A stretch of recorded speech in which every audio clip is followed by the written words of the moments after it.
Hello and welcome. My name is P.U. Roy, and I'm an Assistant Director here at University of Washington Professional and Continuing Education. Welcome to our August iteration of Employer Spotlight, where we showcase one employer from the Seattle region and talk to them intimately about the hiring practices, culture, organization, etc. So a few housekeeping rules. As always, there is a Q&A box at the bottom. Please ask your questions there and we will hold those questions for the end after the panel. Scroll through the questions to make sure that something that you want to ask is already been asked, and then like those, and we'll do it in that order as we see. The session is being recorded and the recording will be sent to everybody who's RSVP'd, but we encourage all of our participants to attend these sessions so they can be present, engaged, and ask the right questions for our students and prospective students. So today we have Logic 2020. Logic 2020 is a business and technology consulting firm with headquarters in Seattle and connected to hubs nationwide, primarily in the West Coast. It has been recognized for 5 years in a row by Seattle Business Magazine as the best company to work for. Logic 2020 focuses on being a place where employees can grow, thrive, and have fun while they're doing it. And so hosting our session today is Diane Gonzalez, who is the Manager of Talent Acquisition at Logic 2020. Welcome, Diane. Would you introduce yourself, please? Thank you, Piyu. Good afternoon, everyone, and thanks for being a part of this webinar today. As introduced, my name is Diane Gonzalez, and I am the Manager of Talent Acquisition for Logic 2020. I joined the team in May of last year during COVID, which has been interesting, and because I have not, until recently, had not met many members of the team. My quick bio is that I come with over 20 years of experience in recruiting, and a lot of that time has been spent hiring for consulting companies just like Logic 2020 all over the US. So as logicians today, we are here to talk about pulling back the curtain on what it's like to work in consulting, also tell you about more about the culture and the variety of the projects at Logic 2020, as well as taking a look at the hiring processes and the way that you can succeed. With that said, I'd like to turn it over to the rest of the team for introductions. Kim, would you like to go first? Absolutely. Hi, my name is Kimberly Smith. I've been with Logic 2020 for about 5 years now, and I lead our internal marketing team. So everything that's go-to-market for both the talent side of the house and also the business side of the house. Our internal team manages that. Over to you, Deb. Hi everyone, I'm Deb Lackey. I'm a senior manager at Logic 2020, currently playing the role of practice area lead for the strategy and operations practice, as well as the digital marketing practice. But my background is in consulting for the last 9 years with Logic, and then previously working in hospitality management in Malaysia, of all places. But happy to be here with you. And Adam? Hi, Adam Corneal. I'm the Director of Advanced Analytics at Logic. My background is chiefly in data science, where I've been working for the past 13 years here in Seattle. And I've been with Logic 2020 since 2016. Perfect. All right, let's get the open discussion going. So the first question is for the panel. Tell us a little bit about what drew you to Logic 2020 and why you stay. Adam, do you want to go first? Sure. A lot of my career has been in consulting in some fashion, and what drew me to Logic 2020 was the idea of working with a more local and personable organization. So we're a little bit smaller. There's a lot more of a personal touch. There's a lot of long-standing relationships that we have with our clients. And so that atmosphere change was a big deal to me. And I think what has really led me to stay at Logic is related to that, which is just the way that I really have a sense of one team here, that across the organization, I feel like everyone's on my side. I get lots of support, and equally when people need things, I feel comfortable jumping in and helping out when I can. And so just unlike any other place I've worked, it's been an environment where I just genuinely like the people I work with day to day, and that makes a big deal. Kim or Deb, somebody want to go next? Happy to jump in. So I have a little bit of a more non-traditional pathway to Logic in that I was part of an acquisition 5 years ago. So I wasn't initially drawn to apply at Logic 2020, but early on, it was very clear that it was a place that I wanted to stay. My background is actually in cellular and molecular biology, which you can't say ever, and definitely not a webinar.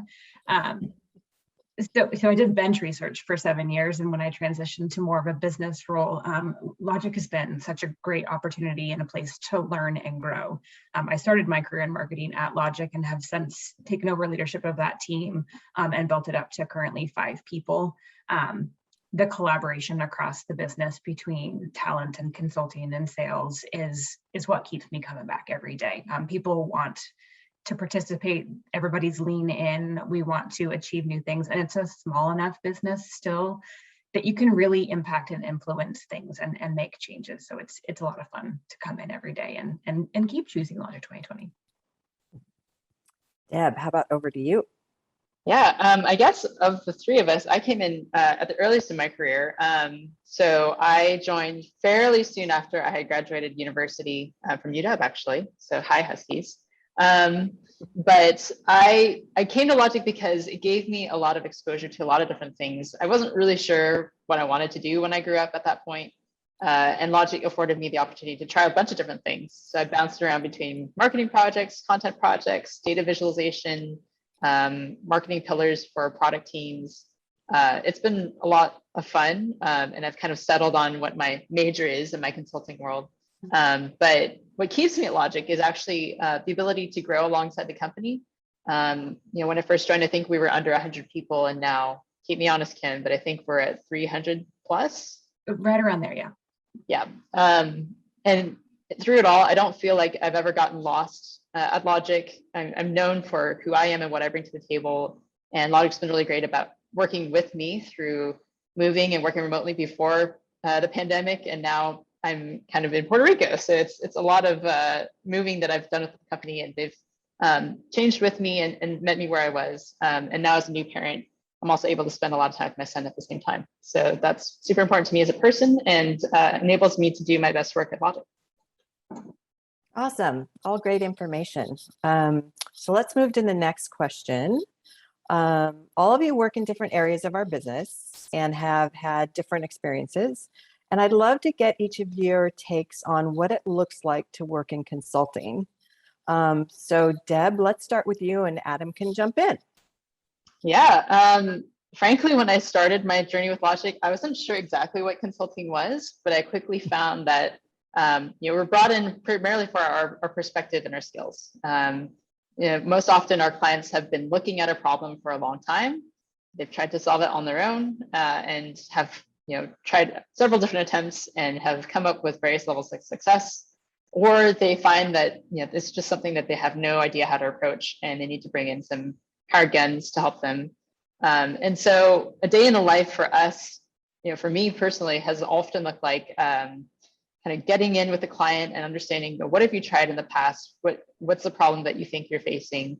What does success look like to you if everything were to go right in your pipe dreams?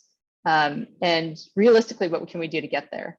And then I spent a lot of time really getting to know their peers, any stakeholders that they have, and working with the team on the ground to see who's who and what they care about, and how we can get to their level of success at the end of the day in as efficient of a way as possible.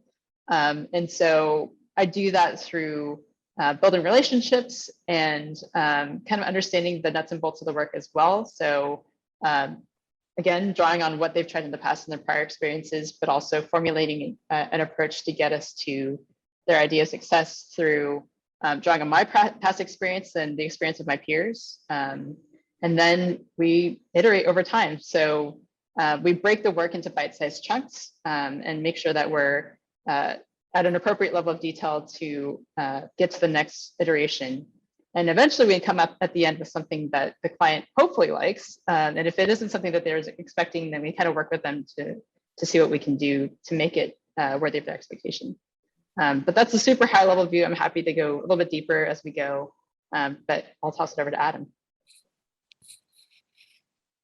Yeah, so I have in the past spent some time working in um, startups and in other industry roles, as well as some big consulting. And what I find interesting, like what keeps me in consulting and engaged with it, is the constant change and challenge. That I get to work with clients in so many different domains. You know, if I look back just at my time within Logic, I've done things that are B2B, that are customer facing, that are in software, telecom, utilities, even education and nonprofit.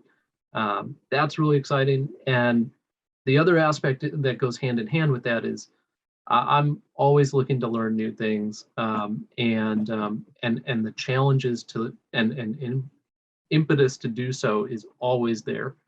With every new client I take on, there's new opportunities to push the boundaries using different technologies or techniques.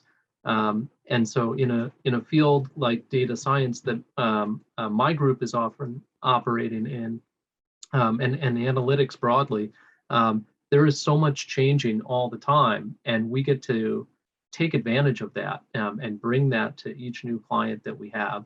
That's what keeps it fresh and exciting to me. That's great. Thank you for covering that. I appreciate it.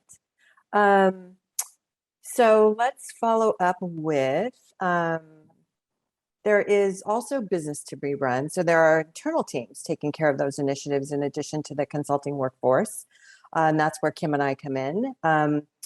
So Kim, could you speak about what's going on in your internal team and how it is structured? Absolutely. So on the marketing team, we have a small team, which means but it's large enough that we don't all have to be generalists. So we have a lot of specificity on our team, with SEO and with a content writer and with a person who specializes in PR. And I find ourselves to be particularly lucky because we get to work across the entire business. I had a meeting with Diane this morning about talent initiatives and how we can go to market more effectively. And I'm constantly talking with people in our consulting practice about how we position ourselves and the work we need to do and articles that we need to write. So it's a lot of back and forth and learning from each other and learning from my peers and digging deeper and doing, additional research because, the more I know about our business broadly, the more effective our marketing materials is going to be. So it's kind of that same thing of learning culture, leading in, learning from each other. And because of the size, we're also involved with, some operations events and fun things like picture taking at holiday parties and just, those bits and pieces that build our internal culture as well of, especially now that we're virtual and distributed and with our connected hubs, getting to see pictures from our Los Angeles team and our San Francisco team is super fun because we're not able to be there. So have it back over to you, Diana, on the talent side. Great, thank you. So a little bit about talent acquisition. We are a team made up of talent researchers, and they are responsible for going out and finding the talent. And then we have talent advisors who screen those candidates and walk them through the internal interview process. And they may be going to Adam or Deb and other people on the practice area side of the company. So the interview process includes, like I said, practice areas, and it's really the different leaders in those areas to determine whether or not these individuals are culture fits, fit within our organization, are also a technical fit for the roles. There's a lot of conversations where we're sharing candidates with each other to make sure we have the people in the right areas. They may have interviewed in our analytics area, for example, and maybe really they're more digital transformation. So a lot of communication, a lot of great areas in which we can come together and make sure that we hire the right people for the organization. And there's a note that I wanted to share, and that is some things that I think are really important as we go through our day with Logic. So Logic 2020 is committed to being a company where all people can thrive. And we talk about why people stay. I think that's definitely one of those. And then also a quote from our Senior Vice President of North America, that every day it's important to create an inclusive company culture where everyone can be their authentic and energetic self. I think that's really what draws a lot of people and what has a lot of people staying with us, that's for sure. Anybody want to add anything else there before I go to the next question? So I want to toss in a quick bit about like basically how consulting is structured.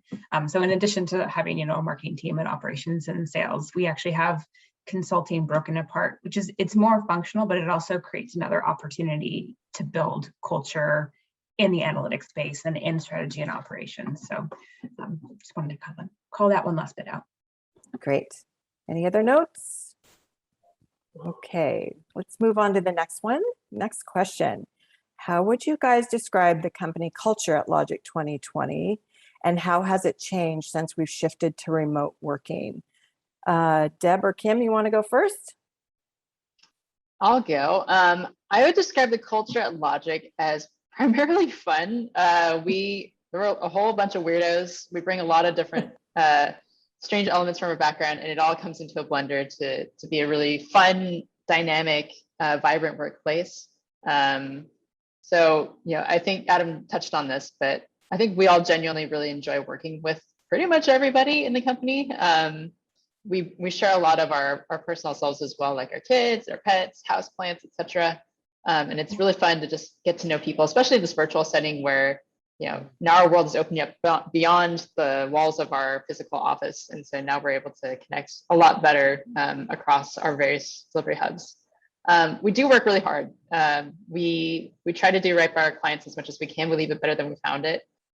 So there's sort of a drive towards excellence and a sense of integrity in everything that we do, because I think our consultants are driven by a job well done. Everybody likes to put in hard work and to see the fruits of their labor at the very end. And hopefully what is a super happy client and better results for the end user and customer.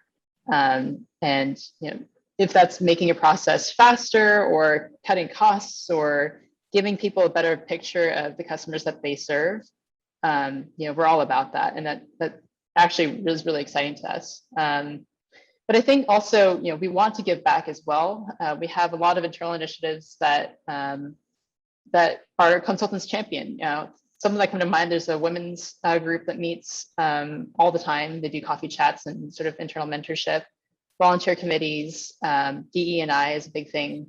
So we want to make sure that not only are we bringing our skills to work, but our whole selves as well. And I think that quote from Travis, our SVP, touched on that, where even though we come to work to be consultants to deliver really good work, we also want an opportunity to give back. And those are some ways that people can contribute to their communities or share a different side of themselves with their colleagues in a way that helps us all. We're all learning and able to invest our time into things that better our community in general. That's great. Kim? Throwing in some just more of the tactical stuff in addition to what Deb called out with our committees. Pre-COVID, there was a lot of gathering together, in the office or at the local bar to drink or not drink, and game nights and barbecues in the summer and holiday party for us to spend that time building and connecting with each other in different ways. And we've carried that on through the pandemic and remote work. And as we shift to a digital first and virtual company, we have some of those same events in person in our hubs, and we also have additional ways to connect online with game nights, either by our smaller groups within the organization or bigger events, or having one of our team members host a drink mixing session with gingerbread houses. We did that over the holidays. So there's a lot of ways to connect across the business.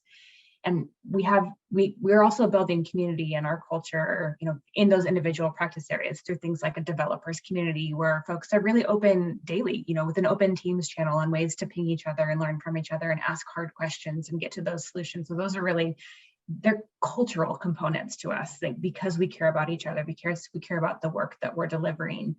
We want to build those connection spaces.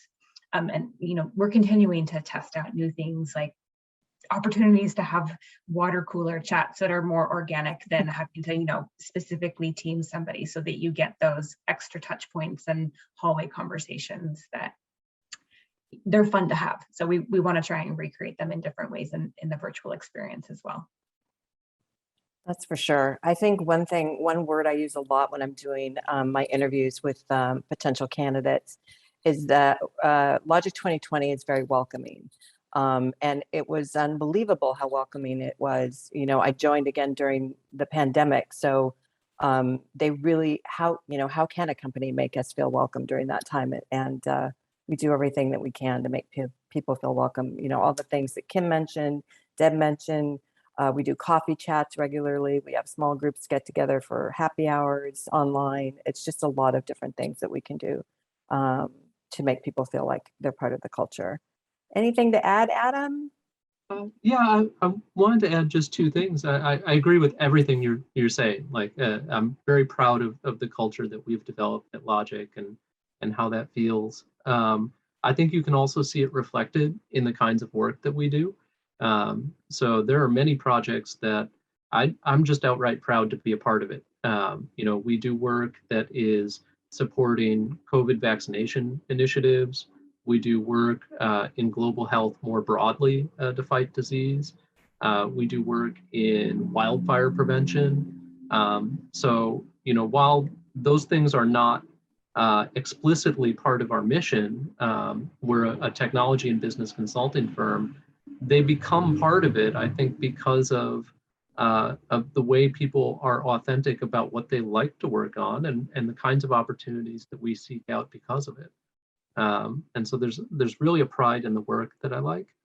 I also wanted to just kind of use this to address one of the questions I see in chat, which is, what do we, how is it phrased? How do we define culture fit? And so in the interview process, we do look for people who are going to support those kinds of values. You know, we talk about integrity in the interview process, and we look for that in that we are going to add people to the team who are going to speak up about what they see and what they believe in. They're going to voice concerns, and this has a lot of real-world impact on the success of our projects, actually. As a consultant, it's critically important to be able to communicate and have those tough conversations with your peers and with your client, because that's actually how you build trust and how we make sure that our projects succeed. So, you know, there's an element of wanting to have a culture that we all enjoy and makes us happy. It actually, I think, is a big part of our success. Perfect. And that kind of leads into the next question too, that we can continue the conversation. In your opinions, is there a specific type of person who thrives in a consulting environment? Anybody want to go first? I think people who do best are by nature very curious. A big part of, especially the start of any consulting engagement, but certainly over the life of an engagement, is asking a lot of questions. And as a consultant, I love playing the dumb card or the new card, because you know, you're looking at a problem for the first time, and sometimes it's with a client or in an industry that you're not exposed to, or a client you're not super familiar with. And so there's going to be a lot of questions, but that's probably the best way to lend some perspective as well. If you think about, you know, like thinking about building a puzzle that's 500 pieces or more, you know, you might be staring at this patch of blue sky and it's like all these pieces look like they would fit and none of them fit. And then, you know, somebody new walks by and they're like, oh, here's the piece that, and they just put that piece right in. It's, you know, having perspective, you know, sometimes taking a step back or bringing in somebody new to bring that perspective to a problem that somebody's looking at is really helpful. So that we get there a lot of times by asking a lot of questions and saying, why do you do it this way? Or have you thought about trying this other thing? Or just telling a story from our past that's similar or kind of rings true to the client scenario. So curiosity is a big thing. I think if you're really passionate about a job well done, you know, our consultants like to see things through. We like to put in a lot of hard work and see the outcomes. So a lot of us are driven by the opportunity to impact customers or client organizations in a positive way. I think, you know, part of that too is telling a good story. So, you know, how do we look at the work that we've done and say, okay, by doing these really tactical things, we've actually managed to arrive at this really cool outcome. And then share that story with our fellow consultants and clients. I think internally telling the stories to our coworkers is really important. You spend weeks or months on a project, sometimes years, and sometimes our fellow consultants don't know what you're working on, but they can learn a lot from the things that you've done. So that element of storytelling also is super important. Perfect. Adam, any thoughts? Additional thoughts? No, I mean, I feel like we've hit the key points on that. No. Okay. Moving on to the next one. What are your suggestions for someone who does not have consulting experience, but would like to apply for a consulting role? What skill sets are we specifically looking for? Adam, I'll let you go first there. Yeah, so we've got a kind of a wide set of things that we hire to. So maybe it's good to talk about the organization of Logic. We break ourselves out functionally into practices in Logic so that as an individual consultant, you're surrounded by people with a similar set of skills who can help you develop those. And so the practices that we break out are advanced analytics, which I'm a director of, digital transformation, which is software development and implementations, digital marketing, obviously about marketing, and strategy and operations, which is a little bit more of your traditional business consulting, project management, change management, strategy. And so within each of those, we have different roles that we've defined.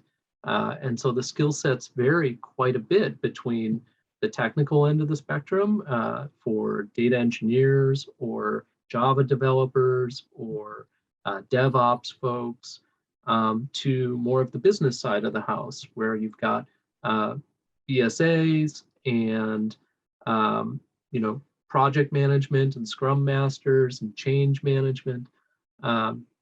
So there's really not like a super simple answer to that, because there's a lot of different roles we're looking for at any given time. I guess maybe a good way to think about it is we focus on analytical and technology initiatives with our clients and all the things that complement that. And usually that's focused on how we can make our clients more effective in the operation of their business or in their understanding of their customers. And so if your skills are relevant to that, there's usually a place there. So I hope that helps. It does, definitely. Deb, anything to add? Yeah, I mean, we all start somewhere, right? I don't think a lot of people grow up in elementary school saying that they want to be consultants. I never did. But I think it often takes a reframing of what you've done. From a softer skills perspective in consulting, one of the key skills for us is, again, asking questions and kind of understanding expectations. And so if you have a role where maybe you're in a cross-department role and you're working with a lot of people from different functions, how have you been able to work successfully with people from all those different backgrounds and kind of get what you need from them? Or maybe you own a project or deliverable and you need input from a lot of people. Like, how do you advance that? So I guess think about your experience and who would be the client in this case? Who are the stakeholders? So people that might have input or influence over the thing that you're doing, and try to reframe it that way.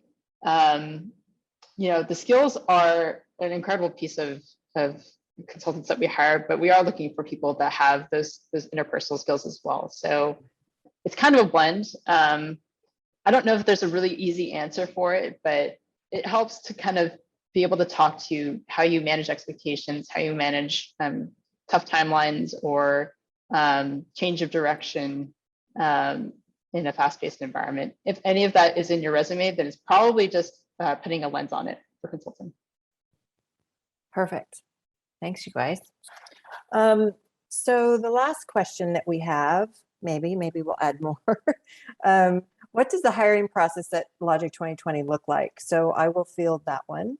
I briefly touched on the hiring process earlier when I described the talent acquisition team. So for us, it's, your resume is the key, right, to getting an interview. And so making sure that you have a great resume. Just quick notes on that is, couple pages, not more. Make sure your prime real estate at the top of your resume really outlines what we were talking about as far as your accomplishments. Because we really, as advisors, talent advisors, we only have 30 to 45 seconds to review and move to the next one. So really highlighting those strengths right off the bat on your resume is great. We go through the resumes. We choose those that we want to schedule time with. We do the initial interview, as I mentioned. And then we review your resume with the hiring managers or the leaders of the various practice areas that Adam just went through. So Adam and Deb are actually people that would be looking at those to move you forward. So we definitely work as a team. And let's see, I guess let's talk a little bit about kind of what you're looking for maybe in a resume. I think that might be good. Adam or Deb, you want to talk about that? Yeah. I mean, some of the biggest things that I look for, and I guess maybe this does go back to the previous question that I think you answered well, Deb, are the ability and experience in picking up new things.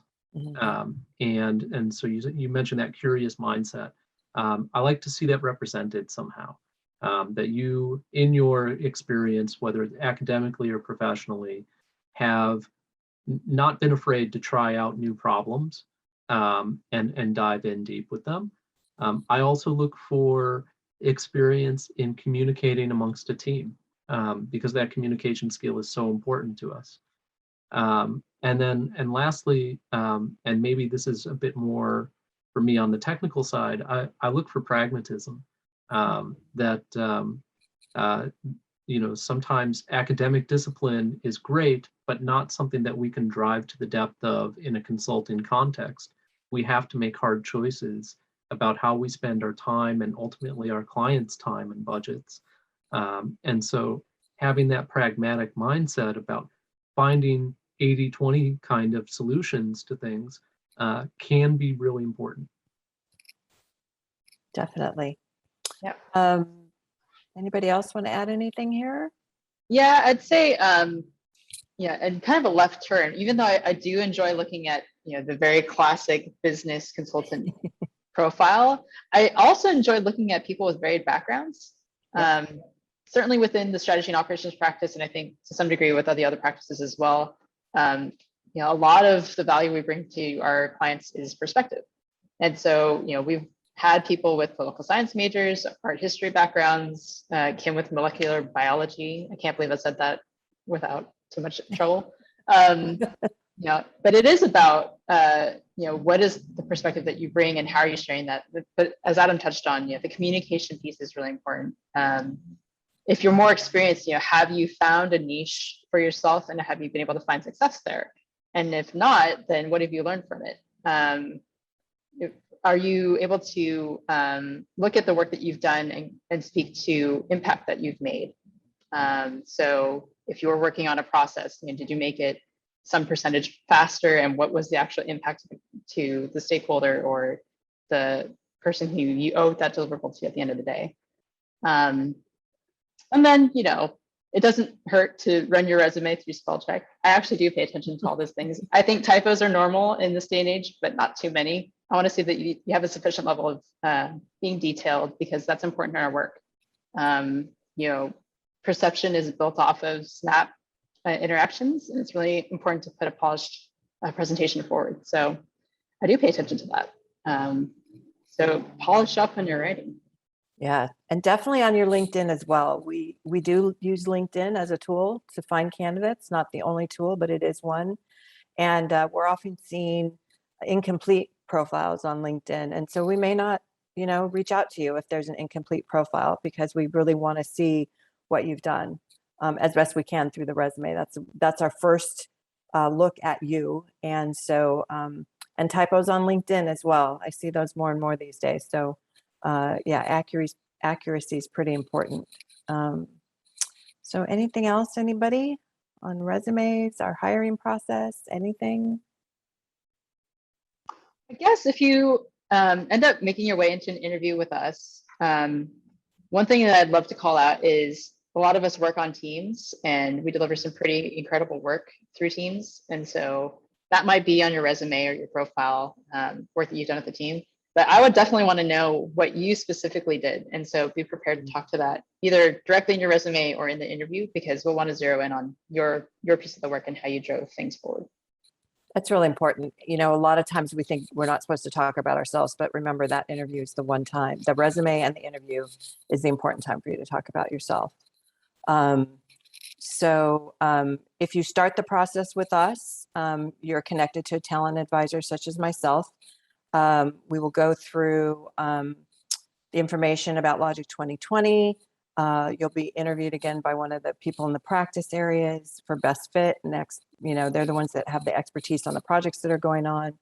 And we do our best to make the interview process informative so that in the end, all the parties have the information that is needed in order to make an informed decision about joining the company. So yeah, and we try and do it promptly. Everybody's busy these days, and the market's very, very busy and picking up. So we do our best to get you through that process quickly. Anything else? There's one for you, Diane, in the chat or in the Q&A, which okay. might be interesting. The question is from Vincent. So what is the recruiting timeline for graduating undergrad students? I'm interested in the strategy and operations practice. Well, cool, Vincent. I hope I get to meet you. Exactly. That's a good question. Recruiting timeline for graduating undergrad students. So, you know, you guys might be better help me with, I assume that's like an analyst level. But let me answer that first and then I'll turn over these guys. As far as undergrad students and what I do is do a lot of recruiting for our sales department as well. So we like to bring in people with diverse backgrounds from the different universities in order to help us build our pipeline of clients and projects and things like that. So we do hire at the undergrad level right out of college for those roles and maybe a couple other roles as well. Do you guys want to speak to how we do? Is that something that we would hire an analyst at? It depends. I mean, people in university come from all levels of experience. So, you know, typically, I guess it would be analyst consultant level, especially if you don't have a lot of working experience. But yeah, it's really just a matter of what you've done. I mean, a lot of people do great work within internships or volunteer work, and that can all be represented through your resume. So I don't know if that helps. Yep, great. I might frame that question one more way. So I see a couple of questions about undergrad, grad. So can we talk about the different channels that you have for, let's say, lateral moves, university hiring, undergrad hiring, and internships? So can we talk about the different channels that you have for hiring? Sure. So I have not done any internship hiring. I don't know if we've done that in the past or not. We have. Okay. So do you want to speak to that a little bit then, Deb? Sure. Yeah, we've worked with interns in the past. We actually work with a local to Seattle organization called Rainier Scholars, and so a few of the folks that have come through that program have interned and actually been hired at Logic, which is really cool. So I guess I think I answered this in writing, but there's no formal internship program per se at Logic, but we're definitely open to talking about it and seeing what makes sense. Right. And I do want to pitch in that we are working on a formal internship program. We just aren't. That's awesome.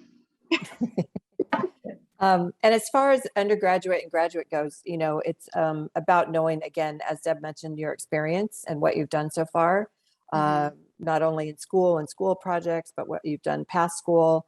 So we will consider you at either level, depending on, again, what you can bring to us. So we're very open to looking at people at all levels for sure.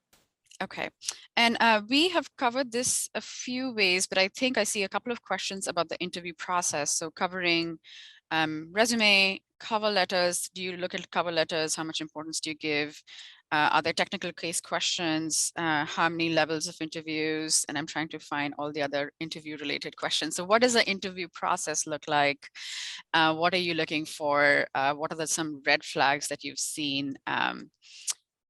All of those questions about the interview process. Right. So A to as we Z. get, Sorry. that's okay. As we get the resumes, cover letters, as far as I'm concerned, are not important in what we do right now. And I don't know if she doesn't believe that. Uh-oh, here we go. She said said, thank discussion. you. No, Oh, you said thank I you. hate I cover thought you said letters. no. Sorry. Yeah, in fact, I've been a career coach for many years as well, and I just tell people, don't worry about a cover letter. So it's really focusing on that resume. That is really important for everybody to remember that part. Where were we going with this? What was the question again? Interview process. The interview process. End to Okay. end. What does it look like? So there are we have all our jobs posted out on our website. You can apply that way, and we'll go through those resumes as they come in and let you know whether we'd like to bring you through an interview process. And again, the interview process initially is with the talent advisor, which is myself and the rest of my team. And we'll just have a conversation, usually about a 45-minute conversation, going through about you, telling you about the company, helping you figure out between the two of us where you would fit within the organization, which practice areas we talked about. And then we recommend whether you move forward through the process or not. And then the next process is called a logic loop. So you would interview with someone like Deb or Adam, other individuals. So there will be 2 interviews there. They're usually, if we can, back to back in an hour and a half Zoom meeting, one at a time though in the interview. And then we do our best. You may have one more because maybe you need to talk to somebody else, but we do our best to make a decision after that round of interviews. Mm-hmm. And then it's kind of talking about different projects to see where you fit within. I guess they can talk better about that, about, the projects that you would fit best in and how we bring you on board. So hopefully that answers that question. Yeah. So for interview, do you have technical case questions? And then do you have internal resources to help prep for your case questions? Interviews. Yeah, I can talk about that. We do a technical round. As Diane said, we do 2 interviews in the interview loop. One of those is a more technical skills type of interview. We do have some standardization that we bring to this in some roles, particularly for the more true developer roles, Java development, for example. But often this is whiteboard type exercises, not like a coding challenge sort of thing. I will say though that for technical roles and visual analytics roles, it's often very helpful if we can see some kind of sample of your work, and whether that is actual like on the job experience. Often that's not possible, or academic work or hobby sort of work. What is typically very helpful is if you're able to present that somehow. So for visual analytics, if you've got some sample dashboards or portfolio that you can share, or for a engineer or data scientist, I'd actually advocate for do a short little blog post on something that you made. GitHub is often used as a way to share technical things that people have done, but this is actually often quite challenging because sometimes it's hard to know how much code is written and how much is borrowed. And I don't say that as if borrowing code is a bad thing. We all do it as software development or software developers. You should, but it's hard for us to understand how much you understand just looking at the code. And so maybe even if it's outside of your comfort zone, a short little blog post actually goes a real long way. Thank you, Adam. So follow-up questions. This is giving away the farm kind of question. What are some red flags that you've seen in interviews that tell you that this person is not a good fit? Kind of going back to something we said earlier, and I'm sure Diane has tons of stories, but people's inability to talk about what they specifically have done. Usually when we ask people about their experience or project that they've done, they light up because it's really easy to talk about things that you've done. And if you're not able to do that, it's like, I think other red flags, not asking questions. Again, questions are really important to consulting. And if it's really obvious, or if you don't have any, or if it's really obvious that it's just like a stock list of questions that you ask everybody, then it makes me wonder how invested you are. What else? I mean, the obvious ones, like just being inappropriate in an interview or trash talking, your former boss or whatever. I mean, we all have bad experiences, but it's about mindset. What did you learn from it, and how does that help you move forward? Yeah. So there's different ways to talk about that. Great answer, Deb. Anybody else of some red flags that you remember worth calling out? I think it's Deb's right about staying that positive interview. You want to make sure you do that. I think not talking in circles, which happens a lot. So really be clear. I actually have a little check flag on my interview form. Are they clear and concise, and can they carry on a conversation? So I actually even start the interview with a very casual conversation about something in the news right now, or how are they doing during COVID? So just trying to get a feel for them. So, and if you're nervous, it's okay to say you're nervous. Also remember that it's okay to pause. It's okay to ask them to repeat the question. It's okay for you to take 15, 20, 30 seconds to, gather your thoughts to answer correctly. Otherwise, you might answer so quickly and fumble, and that's not good. So those are all just some key points to remember as well. Okay, thank you. So a question is, if a person applies for a position, but you don't think they are the right fit for that position, do you tend to consider them for other roles and keep them in like a file or something? And I'm kind of reading into the question a little bit. Or does the person need to keep applying for various positions? And I think this is sort of like a consulting question, more as in, are you applying to a position specifically that you have with a client in a project, or are you applying to the company and then you'll help getting them placed? And I'm reading into it probably, but let's answer all of those things. I can take a stab at that. So, as an applicant in the past, I've had those turn downs where I heard I'm not the fit to what they're looking for right now, but they'll keep my resume on file. And in the back of my head, I'm often thinking, yeah, right. I'm never going to hear from you again. I can proudly say it's not a joke. So I have a backlog of people that we have interviewed that we liked that it didn't work out for one reason or another, and I go back to that very frequently. So that was part of an exercise I was doing just this morning because I have some new work coming down the line. So we really do mean it, and I think it, at least for myself, is really something I take into consideration in the interview process. That when I'm meeting someone, I might have a specific client opportunity coming up that I'm thinking about, but I'm also just wanting to know, what are you good at? And so even if it doesn't work out for that particular opportunity that's coming up next week or what have you, that I know what you're good at for when that opportunity does arise. So we really do try to hire for a team and a set of capabilities that we're building, not just staffing into particular opportunities as they come, if that helps.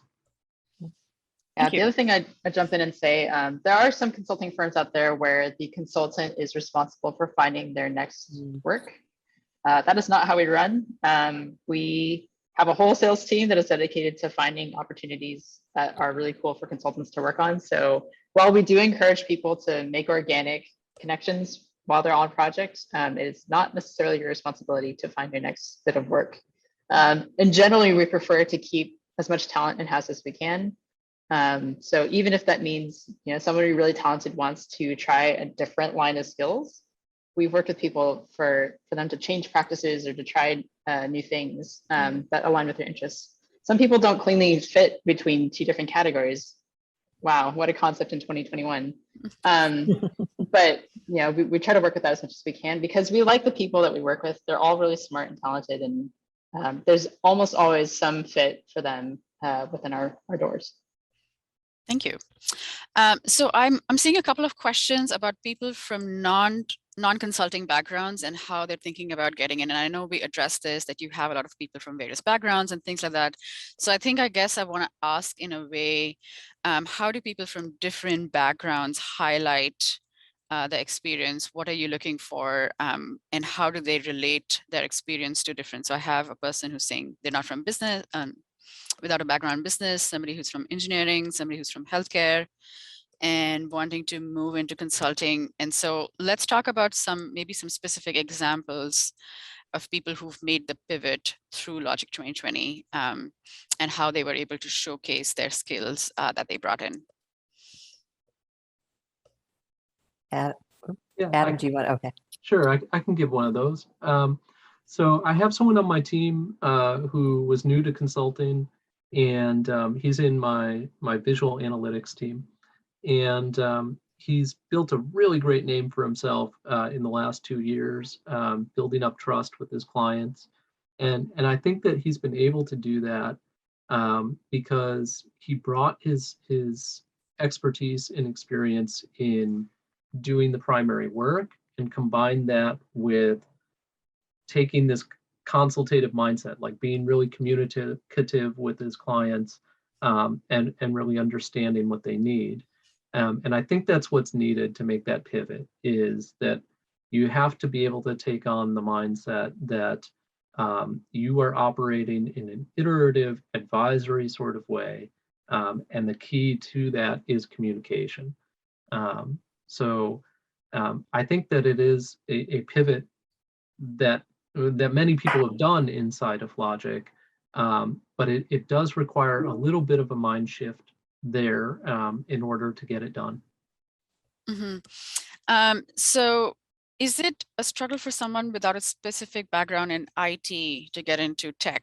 In line with Rita and Vincent's questions, what tips do you have for non-IT people to break into tech specifically? And I ask this because I know that breaking into tech and a lot of the work that is in this area is around tech.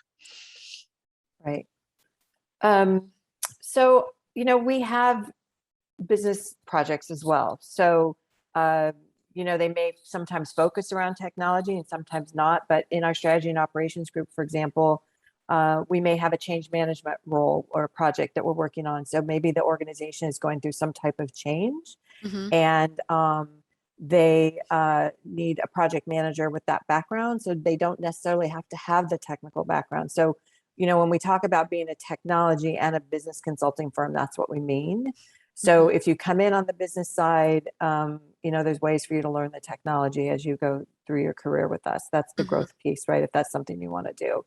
So I think there's a lot of opportunity with us for business and or technical individuals. Okay. And there were some questions earlier, which I think have been answered maybe in the chat box, but how do you see education opportunities? So what are you looking for in terms of education? How do they relate to people's experience? And I say that as University of Washington, like a continuing education, this thing, are you looking for a certificate? How much do you value them? Do you value experience more? And questions around continuing education, and how much do you value continuing education and certificates? And I would love to hear some of the certificates you've taken.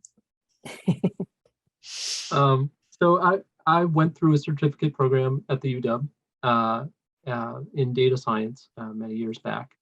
And this sort of relates to your earlier question too, where I was at the time, really looking to get into data science, and that can be challenging. And I felt that was a major milestone for me in achieving that, what I took out of that program. And so, I felt like there was a ton of value there in what I took away from it. but also that it was the beginning of my journey in some sense too. That I came out of the program understanding the fundamentals and knowing what I didn't know. And the journey since then has been cementing that with further study and with hands-on experience. And so we do value certificates and educational background. As I said, I also like to see that combined with a pragmatic mindset or hands-on experience that really demonstrates that you owned and internalized the skills. Thank you. Anyone else wants to add to that?